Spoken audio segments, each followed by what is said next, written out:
Hello everyone, welcome to my channel. I hope everyone is having a wonderful day. Before starting the video, please go ahead and hit the subscribe button and give this video a like up. The game Triple H has been doing a great job as WWE's Chief Content Officer and has managed to build a number of superstars to a completely new level in the industry. While many of them have failed to deliver, they have been given multiple opportunities, which shows the faith Triple H has in them. However, some on the roster have not been given many chances, which hints at the game disliking them. Let's check out a few names on the roster that Triple H likes and a few that he seemingly doesn't. Kevin Owens has always been one of the favorite superstars of the game, and the star has managed to live up to his mentor's expectations. KO is considered one of the most versatile stars in the industry, and his work has been incredible lately. With incredible work, the fact that the game likes him, and his potential, Owens has earned some massive opportunities over the past few years and will continue to get them in the future. While there is no legitimate beef or tension between Tonga Loa and Triple H, the latter might dislike him. Loa has fumbled to deliver at his best several times on TV since his debut, and his botches have been caught on camera every time.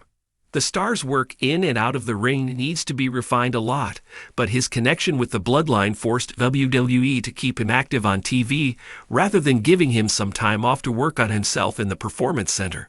However, Loa is currently out of action due to a torn bicep at the 2025 Survivor Series, War Games.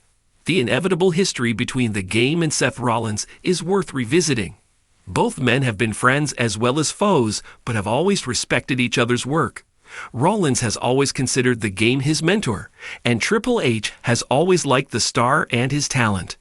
Triple H has given Rollins multiple opportunities over the years, and the latter has delivered on all of them.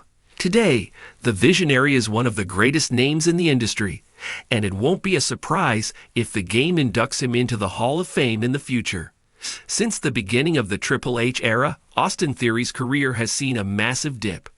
The star was one of the most prominent names when Vince McMahon was in charge, but his booking has been questioned in the past few months.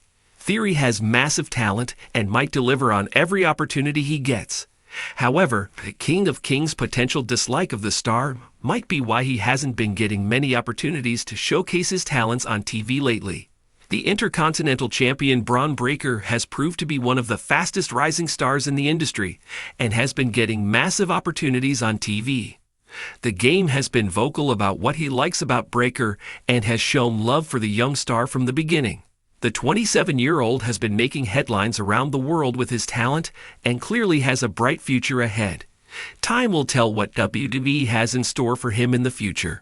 Triple H's rise to power as the Chief Content Officer of WWE has ushered in a new era for the company, one where storytelling is king, long-term booking is prioritized, and talent is often rewarded based on work ethic and connection with the crowd, not just marketability.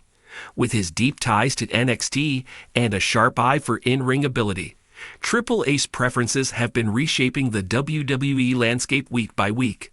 But like any great chess master, Triple H has his favorite pieces, and a few he might be keeping on the bench. So let's dive into 3 WWE superstars who are currently basking in the game's favor, and 2 who might be skating on thin ice. 1. Gunther, the Ring General. If there's one wrestler who has clearly benefited from Triple H's creative control, it's Gunther.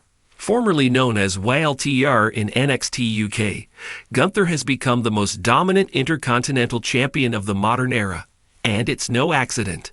Triple H is a longtime admirer of hard-hitting, no-nonsense wrestling, and Gunther embodies that philosophy perfectly.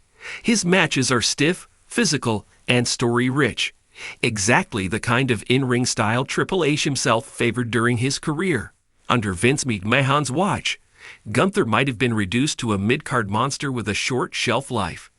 Under Triple H, he's been rebranded as a classic champion in the mold of legends like Bret Hart and Randy Savage. With Imperia being given more screen time and Gunther rumored to be in line for a major world title push in the next year, there's no doubt Triple H sees the Ring General as a future WrestleMania main eventer. 2. Rhea Ripley, the Judgment Day's Queen. Rhea Ripley has been a revelation on WWE's main roster, and no one has had a bigger hand in her rise than Triple H. From her days as the NXT Women's Champion to now ruling the Raw Women's division as the face of the Judgment Day, Ripley has evolved into one of WWE's most complete characters. Triple H's appreciation for Rhea goes beyond her in-ring work. She has charisma, presence, a unique look, and most importantly, she's organically over with the fans. Whether she's body-slamming men, mentoring Dominic Mysterio, or tearing through challengers like a wrecking ball, Ripley commands attention. There's no glass ceiling in the Triple H era, and Ripley is proof. He clearly sees her as the cornerstone of women's wrestling going forward, and her dominant booking reflects that. 3. LA Knight, the megastar on the rise. Yeah, you can't talk about rising stars in WWE without bringing up LA Knight. Once thought to be too old or too similar to past superstars, Knight has defied expectations and become a full-on fan phenomenon. And while Vince may have passed on pushing him earlier, Triple H saw the spark and stoked it into a wildfire. LA Knight's charisma is off the charts. His promos are electric. His catchphrases are on t-shirts. He feels like a throwback and a fresh face at the same time. A rare combo that Triple H knows how to capitalize on. Despite not winning big titles just yet, Knight's been protected in his booking and featured prominently in key segments, signaling that Triple H is playing the long game with him. It's only a matter of time before the megastar holds gold, and when he does, it'll be because Triple H pulled the trigger at just the right moment. 1. Omos, the giant with no direction. While Vince McMahon loved booking big men with larger-than-life frames, Omos has struggled to find his place in the Triple H era. Sure, he gets the occasional squash match or WrestleMania attraction bout, but it's clear that Triple H doesn't see Omos as a long-term top player. Unlike Braun Strowman or even the younger Solo Sikoa, Omos hasn't shown the kind of in-ring improvement or character depth that Triple H values.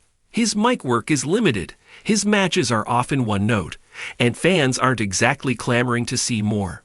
Triple H has historically favored giants who can go. Think Undertaker, Kane, Batista in his prime.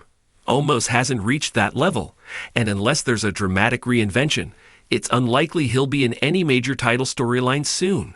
He's a spectacle, not a story. 2. Ronda Rousey, the disengaged superstar. While Ronda Rousey was once seen as the crown jewel of WWE's women's division, her second run didn't quite hit the mark. And while she's no longer on TV, the contrast between her booking under Vince and under Triple H is stark. Triple H respects wrestlers who want to be there, who live and breathe the business. Ronda, for all her star power, often seemed disconnected from the product and uninterested in improving as a performer. Her matches became formulaic, her promos uninspired, and her presence less magnetic over time. By the end of her run, she was used more to elevate others, like Shayna Baszler, than to dominate. Triple H likely saw the writing on the wall and decided that the women's division was better off building around passionate, dynamic performers like Ripley, Bianca Belair, and Io Sky. If Ronda ever returns, it may be as a special guest or in a Hall of Fame context. But as far as Triple H is concerned, the division has moved on without her.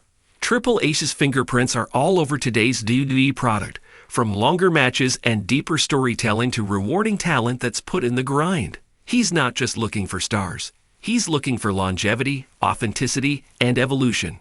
Superstars like Gunther, Rhea Ripley, and LA Knight represent the kind of wrestling that resonates with today's crowd. And Triple H knows it. They're not just in the spotlight.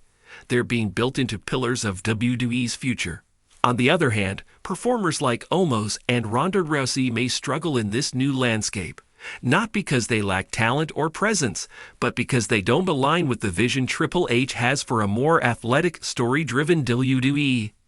As we head toward major events like SummerSlam and Survivor Series, expect Triple H to keep betting on the stars who bring heart, hustle, and hunger to the ring. After all, it's his game now, and he's only just getting started. Which WWE superstar do you think is getting the biggest push from Triple H right now? And who might be in danger of falling out of favor? The King of Kings always has a plan. Are your favorites part of it?